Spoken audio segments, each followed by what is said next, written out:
Hello बच्चों, स्वामी केशवानंद शिक्षण संस्थान लक्ष्मणगढ़ की ऑनलाइन क्लासेज में आपका हार्दिक स्वागत है। हम लोग रेस्पिरेटरी सिस्टम पढ़ रहे थे, श्वसन तंत्र। ठीक है, ये टॉपिक आपके 11th बायोलॉजी और 12th बायोलॉजी दोनों में है। ठीक है, तो दोनों बच्चे इस वीडियो को देखें। अपना जो लास्ट वीडियो था रेस्पिरेटरी सिस्टम से जो रिलेटेड हम पढ़ रहे थे, वहाँ हमने फुफ्फुसीय आयतन के बारे में बात की थी। ठीक है, आज हम फुफ्फुसीय क्षमताओं के यानी पल्मोनरी कैपेसिटीज की बात करेंगे। इसके अलावा आर्टिफिशियल रेस्पिरेशन और उसके बाद कुछ जो रेस्पिरेटरी सिस्टम से रिलेटेड जो डिजीज़ हैं, जो बीमारियां हैं, उनके बारे में बात करेंगे। सबसे पहले अपन बात कर लेते हैं फुफ्फुसीय क्षमताओं के बारे में। देखिए, यदि हम दो या दो से अधिक आयतनों को एक साथ मिला दें, ठीक है ना, तो इनको हम फुफ्फुसीय क्षमताएं कहते हैं। बहुत सिंपल सा टॉपिक है। देखिए, सबसे पहले है निःश्वसन क्षमता। इसको इंस्पायरेशन कैपेसिटी कहा जाता है। जैसे एक बार में मैंने इंस्पायरेशन किया यानी निःश्वसन किया यानी वायु को अंदर लिया एज ए नॉर्मल कंडीशन। इसके बाद में अब मैंने आपको ये बताया था कि जब हम नॉर्मल कंडीशन के अंदर इंस्पायरेशन करते हैं या एक्सपायरेशन करते हैं, उसको आप टीवी बोलते हैं, टाइडल वॉल्यूम बोलते हैं, ज्वारीय आयतन कहते हैं। तो मैंने एक बार में इंस्पायरेशन किया, इसके बाद में और अधिक कितना इंस्पायरेशन कर सकता हूँ। ठीक, तो इन दोनों का जो योग है ना, उसको आपने IRC कहा था, इंस्पायरेशन रिजर्व कैपेसिटी, है ना, इंस्पायरेशन रिजर्व वॉल्यूम, IRV।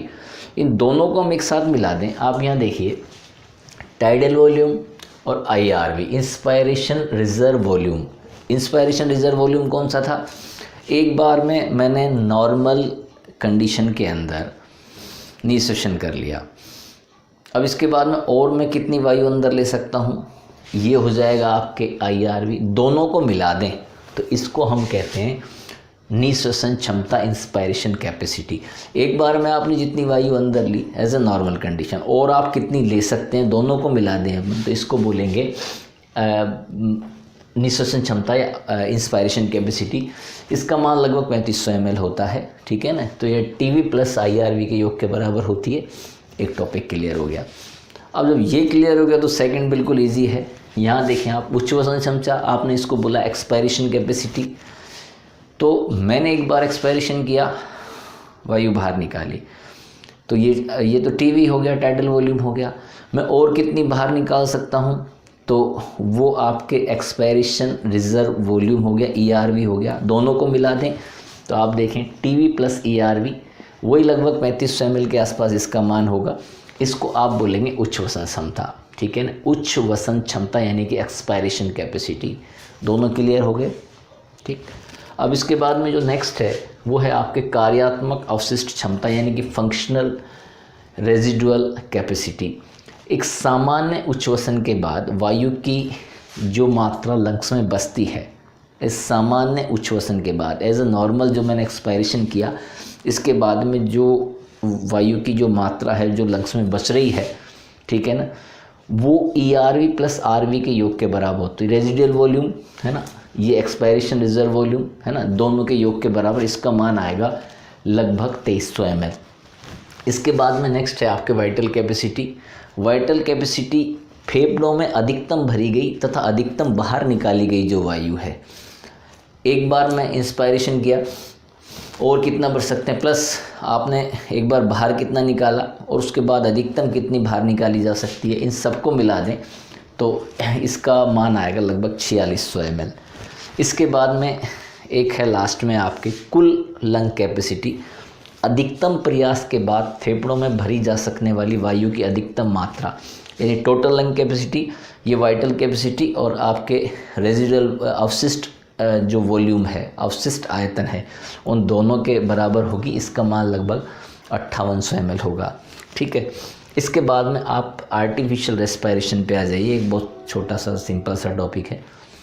कई बार ऐसा होता है कि मान लो कोई व्यक्ति पानी के अंदर डूब गया और उसके लंग्स में पानी चला गया। अब वो ब्रीथिंग नहीं कर पा रहा, संवातन नहीं कर पा रहा, वो सांस नहीं ले पा रहा। उसका हार्ट प्रॉपर काम कर रहा है, ठीक है ना, उसका ब्रेन प्रॉपर काम कर रहा है, ठीक है ना, आपने उसको देखा और आपको लगा कि उसकी हार्ट बीट चल रही है, अब इसकी जान बचानी है।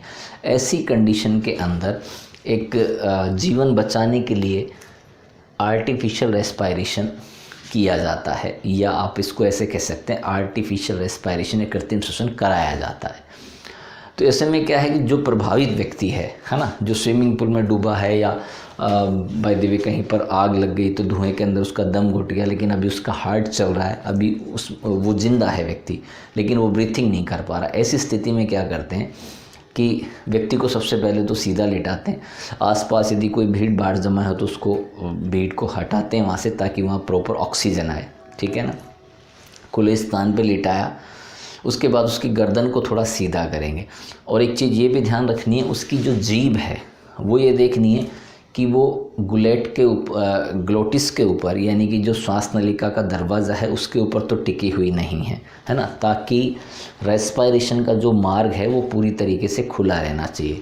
जब ये बातें आपने देख ली तो तुरंत क्या करते हैं, उसकी नाक को, है ना, जो प्रभावित व्यक्ति है जो सांस नहीं ले पा रहा है, उसकी नाक को कस के भींच देते हैं इस तरीके से। यहाँ से एयर अब बाहर आना नहीं चाहिए और जाना नहीं चाहिए। एक बार इसको कस के बंद कर देंगे।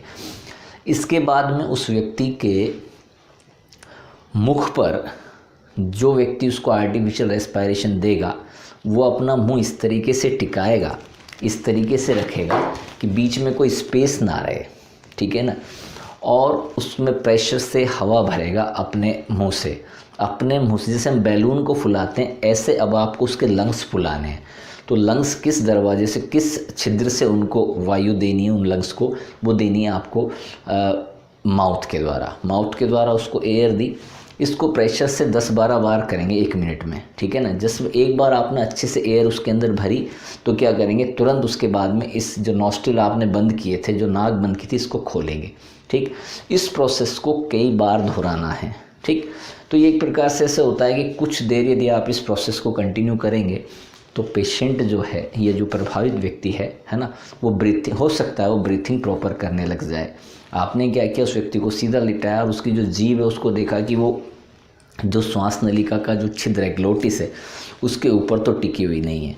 उस जीभ को प्रॉपर सीधा किया। इसके बाद में जो व्यक्ति उसको आर्टिफिशियल रेस्पायरेशन दे रहा है, ठीक है ना, वो अपने मुख को उसके मुख पर इस तरीके से रखेगा कि बीच में कोई गैप ना हो। अपने दूसरे वाले हाथ से उसकी नाक को बंद करेगा और उसके अंदर तेज़ी से हवा भरेगा, जैसे हम बैलून के अंदर हवा भरेंगे। उसके लंग्स को फुलाना है, ठीक है ना। और जब लंग्स के अंदर एयर जाएगी, जब उसकी नाक को आप खुला छोड़ेंगे तो एयर बाहर आएगी। फिर नाक को बंद किया, फिर प्रेशर दिया मुंह से। तो इस प्रोसेस को जब आप कई बार करेंगे तो कई बार ऐसा होता है कि पेशेंट की जान बच जाती है और वो प्रॉपर ब्रीथिंग करने लग जाता है। This process is called artificial respiration. ये कृत्रिम श्वसन है, ठीक है ना। अब कुछ रेस्पायरेटरी सिस्टम से रिलेटेड कुछ डिजीज़ हैं, उनके बारे में बात कर लेते हैं, फिर ये चैप्टर आपके ख़त्म हो जाएगा। श्वसन से संबंधित एक प्रमुख बीमारी है अस्थमा, ठीक है ना। अस्थमेटिक अटैक कई लोगों को पढ़ते हैं अपन खूब, इनके बारे में न्यूज़पेपर्स में, और हमारे आसपास कई लोग अस्थमा के पेशेंट्स होते हैं, ठीक है ना। तो ये अस्थमा क्या, asthma is a special type of allergy या one type of allergy. Asthma एक प्रकार की एलर्जी है जो डस्ट से हो सकती है, पोलन ग्रेन से हो सकती है ना, अदर कोई फैक्टर हो सकता है, सनलाइट से भी हो सकती है, ठीक है ना, बहुत ज़्यादा सर्दी से भी हो सकती है, ठीक। तो अस्थमा में जो पेशेंट है वो हाइपर सेंसिटिव हो जाता है और उसको सांस लेने में बहुत ज़्यादा परेशानी आती है, ठीक है ना। एक्चुअल में जो अस्थमा है उसमें जो एल्वियोलाई हैं, लंग्स की यूनिट होती हैं, हमारे फेफड़ों में, हम ये पहले वाले लेक्चर के अंदर बात कर चुके हैं, लंग्स के अंदर इस तरीके से स्पेसेस होते हैं, ये इनको हम एल्वियोलाई बोलते हैं। जो एयर जाएगी वो इन एल्वियोलाई में आती है ना, और जो एक्सचेंज होता है गैसों का वो यहीं होता है, यानी ये लंग्स की यूनिट है। तो एल्वियोलाई जब संकुचित होंगी तो व्यक्ति को सांस लेने में परेशानी आएगी, ठीक है ना। उसको ऐसा लगेगा कि जैसे वो प्रॉपर रूप से ब्रीथिंग नहीं कर पा रहा, सांस नहीं ले पा रहा, उसका दम घुटेगा, ठीक है। ये एक प्रकार का रोग है अस्थमा। अब इसका जो ट्रीटमेंट है, कुछ एंटीबायोटिक्स दी जाती हैं, कुछ ब्रोंकोडायलेटर्स मेडिसिन्स दी जाती हैं। मैं बता देता हूँ ब्रोंकोडायलेटर्स मेडिसिन्स क्या होती हैं ये दवाइयाँ क्या करती हैं, जब इनको लिया जाता है एक्चुअल में इन्हेलर के रूप में दी जाती है, इनको प्रेशराइज किया जाता है, इनको प्रेशर पुश करके और फिर इनको रेस्पिरेटरी सिस्टम के अंदर दिया जाता है तेज़ी से। जब ये तेज़ी से जाएंगे, जब अस्थमा का अटैक पड़ा हुआ है तो ये क्या करेंगी, इनको एल्विलाई को रिलैक्स कर देंगी, इनको फैला देंगी, ब्रोंकस को फैला देंगी, ब्रोंकियोस को फैला देंगी, ठीक है ना। जब ये फैलेंगी तो जो एयर है ना, जो संकुचन से सांस लेने में दिक्कत आ रही थी, जब ये वापस से रिलैक्स होंगी तो एयर प्रॉपर चली जाएगी लंग्स के अंदर और जो पेशेंट है वो अपने आप को थोड़ा सहज महसूस करेगा, ठीक है। इसके बाद में नेक्स्ट एक डिजीज़ है bronchitis. Is a common disease, बहुत कॉमन डिजीज़ है ब्रोंकाइटिस।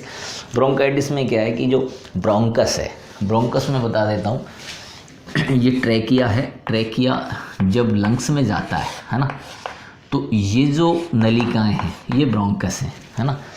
इनकी जो वाल है उस पर सॉइलिंग आ जाएगी और इनके ऊपर छोटे छोटे सीलियाँ हैं, ठीक है ना, वो भी डैमेज हो जाते हैं और लंग्स की जो इलास्टिसिटी है वो भी कम हो जाएगी। देखो ब्रोंकस की भित्ति पर सॉइलिंग आ जाएगी, ठीक है ना, और इनकी जो सेल्स हैं यानी वो सिलेटेड एपिथीलियम है, पक्षमावी उपकला है अंदर श्वास नलिका पर और ब्रोंकस के ऊपर सिलेटेड एपिथीलियम है, तो सीलिया नष्ट हो जाएंगे, ठीक है ना। इसका जो मेन रीज़न है वो स्मोकिंग है, यानी जो बीड़ी सिगरेट लोग पीते हैं वो इसका मेन रीज़न है, क्योंकि उसकी जो उसमें जो हाइड्रोकार्बन्स जाते हैं, जो केमिकल्स जाते हैं स्मोक के साथ में, धुआं के साथ में, वो सीलिया को नष्ट कर देंगे। इससे पेशेंट को सांस लेने में परेशानी आएगी और एल्विलाई के अंदर स्पूटम या कफ जमा हो जाता है, जिससे पेशेंट को सांस लेने में परेशानी आती है ना। ये आपके ब्रोंकाइटिस हो गया। नेक्स्ट एक डिजीज़ है आपके एम्फाइसेमा, इसको वात स्फीति कहा जाता है। फेफड़ों के अंदर अतिरिक्त वायु का या कुपिकाओं के अंदर अतिरिक्त वायु का जमा होना, ये आपके एम्फाइसेमा कहलाएगा। देखिए लंग्स में अतिरिक्त वायु का होना, स्मोकिंग एक इसका कारण है। इसमें क्या है, जो एल्वियोलाई हैं वो नष्ट हो जाएंगी, जिससे पेशेंट को रेस्पिरेशन में, ब्रीथिंग में परेशानी आएगी, ठीक है ना।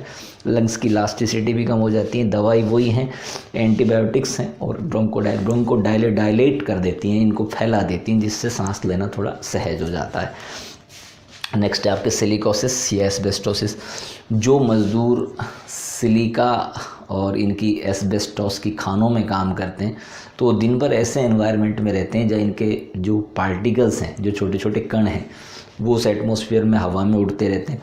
जब ये सांस लेते हैं तो सांस के साथ में ये जो पार्टिकल्स हैं ये भी लंग्स में जाएंगे, है ना, और ये वहाँ जाके जमा हो जाएंगे, जिससे पेशेंट को सांस लेने में परेशानी आती है और जो कुपिकाएँ हैं ये उनको भी नष्ट कर देते हैं, ठीक है ना। आप देखें ये हो गया न्यूमोनिया, है ना। न्यूमोनिया एक बैक्टीरियल डिजीज़ है, स्ट्रेप्टोकोकस न्यूमोनी, है ना, और एक है आपके डिप्लोकोकस न्यूमोनी। ये बैक्टीरिया हैं जो न्यूमोनिया पैदा करते हैं। ज़्यादातर बुज़ुर्गों में और बच्चों में डिजीज़ होती है, ठीक है ना। इसमें पेशेंट को सांस लेने में परेशानी आती है। अब इस बैक्टीरिया से जब हमारी WBC लड़ती हैं तो वो जो डेड WBC हैं वो हमारी एल्वियोलाई में जमा हो जाती हैं, जिससे पेशेंट को सांस लेने में परेशानी आती है, ठीक है। तो बच्चों आज हमने पढ़ा आपके जो फुफ्फुसीय क्षमताएं हैं, आर्टिफिशियल रेस्पिरेशन, और उसके बाद में लंग्स से रिलेटेड कुछ इंपॉर्टेंट जो डिजीज़ थी उनके बारे में बात की, ठीक है। ये चैप्टर यहाँ ख़त्म हो जाता है। +2 और +1 11th के स्टूडेंट्स और 12th के स्टूडेंट दोनों के टॉपिक्स हैं, है ना। इनको अच्छे से वीडियो को देखें, स्टडी करें। Thank you very much.